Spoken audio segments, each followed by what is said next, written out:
আজকের ম্যাচে ব্যাট করতে নেমে মহেন্দ্র সিং ধোনি কি খেলাটাই না দেখালো। মহেন্দ্র সিং ধোনি নেমেই পরপর 3 বলে 3টি ছক্কা হাঁকালো। শেষ ওভারের তৃতীয় বলে ব্যাট করতে আসেন মহেন্দ্র সিং ধোনি। সেই প্রথম বলেই বিশাল একটি ছক্কা হাঁকান মহেন্দ্র সিং ধোনি। আর এতেই হার্দিক পান্ডিয়ার হাত কপালে। এত বছর বয়স হলেও মহেন্দ্র সিং ধোনি তাকে এইভাবে ছক্কা মারবে এটা কোনোভাবেই আশা করেননি হার্দিক পান্ডিয়া। মহেন্দ্র সিং ধোনির এই ছক্কা দেখে দর্শকরা তো সেই উল্লাসিত।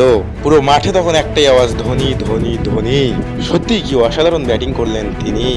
মহেন্দ্র সিং ধোনির এই প্রথম ছক্কাটি ছিল 81 মিটারের, কিন্তু এর পরেও ছাড় দেননি মহেন্দ্র সিং ধোনি। এর পরের বলেও হার্দিক পান্ডিয়াকে আরো একটি বিশাল ছক্কা হাঁকালেন মহেন্দ্র সিং ধোনি। আর পরপর 2 বলে ছক্কা দেখে আবারও মাথায় হাত হার্দিক পান্ডিয়ার, কিন্তু এরপরেও MS ধোনি হার্দিক পান্ডিয়াকে ছাড় না দেওয়ার। এর পরের বলেও বিশাল একটি ছক্কা মেরে পরপর 3 বলে 3টি ছক্কার রেকর্ড করলো মহেন্দ্র সিং ধোনি। আর এমন ছক্কা দেখে মাঠে তখন একটাই আওয়াজ, ধোনি ধোনি ধোনি।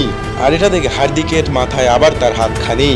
সত্যি কি অসাধারণ ব্যাটিংটাই না করলো মহেন্দ্র সিং ধোনি। তবে পরপর 3 বলে 3টি ছক্কা মারলেও শেষ বলে ছক্কা হাঁকাতে পারেনি মহেন্দ্র সিং ধোনি।